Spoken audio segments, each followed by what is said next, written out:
لما بنجيب سيرة الطيور أول حاجة بتيجي في دماغنا على طول هي إيه؟ الطيران طبعا، القدرة على التحليق في السماء. بس الغريب بقى والمحير قوي إن في طيور كاملة اتطورت عشان تتخلى عن القدرة دي. إزاي يعني؟ وليه أصلا؟ هو ده اللغز اللي هنحاول نفكه سوا النهاردة. خلينا نبدأ بلغز على الأرض.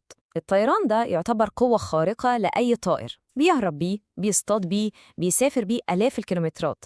يعني ليه أي كائن عاقل ممكن يتخلى عن ميزة جبارة زي دي؟ وهو ده السؤال المهم.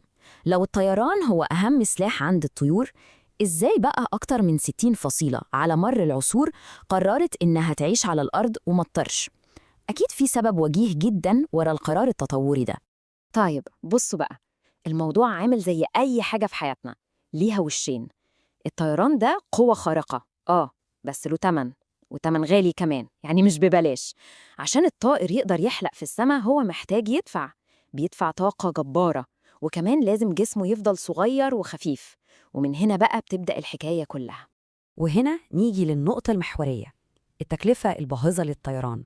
عشان نفهم الحكاية صح لازم نفكر فيها بمنطق اقتصادي. أيوة، اقتصاد الطاقة. عملية الطيران دي عملية مكلفة جدا من الناحية البيولوجية، والتكلفة دي هي مفتاح اللغز كله. عايزين نتخيل مع بعض إن كل طائر عنده ميزانية طاقة يومية، بالظبط زي الميزانية المالية بتاعتنا. عنده كمية معينة من الطاقة لازم يصرفها بذكاء عشان يعرف يعيش ويكمل. وفي الميزانية المحدودة دي الطيران هو أغلى بند على الإطلاق.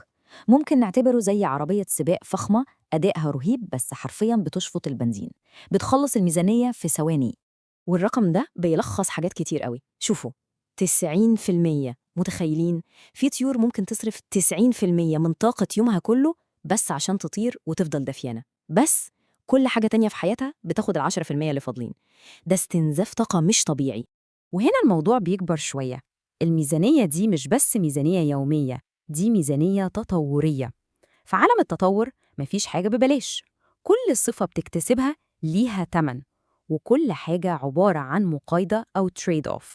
يعني إيه مقايضة تطورية؟ ببساطة شديدة دي تسوية.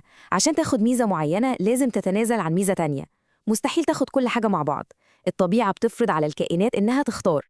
والتكاليف الخفية للطيران هي دي المقايضة الصعبة. عشان طائر يفضل بيطير لازم ياكل أكل عالي الطاقة طول الوقت، وجسمه لازم يفضل خفيف جدا، وعظمه مجوف وهش. كل ده بيجي على حساب إيه؟ بيجي على حساب طاقة النمو والتكاثر اللي هم أهم حاجة للبقاء. طيب، نرجع لمثال عربية السباق بتاعتنا.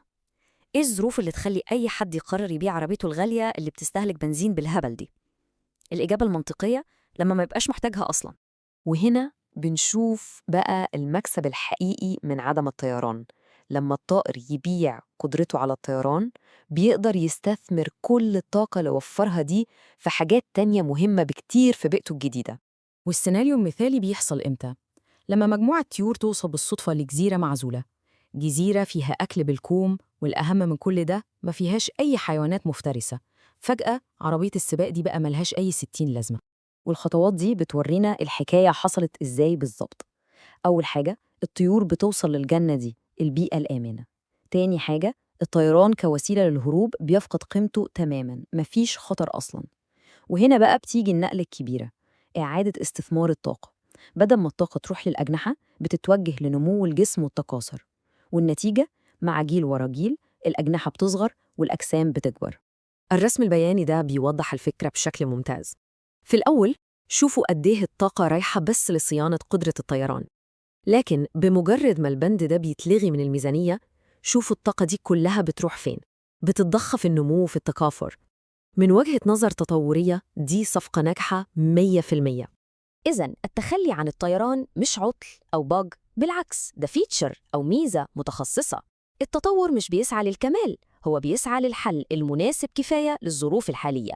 يعني نقدر نقول إن فقدان القدرة على الطيران مش تطور للورا خالص، ده تكيف متخصص وذكي جدا مع بيئة جديدة الطيران فيها بقى مجرد رفاهية مكلفة وملهاش أي فايدة عملية. والمقولة دي بتلخص الحكاية كلها. التطور مش سلم بنطلع عليه عشان نوصل للكمال، هو عملية براغماتية جدا قايمة على تحليل التكلفة والفايدة. والطيور دي عملت تحليلها ولقت إن الحياة على الأرض مربحة أكتر بكتير.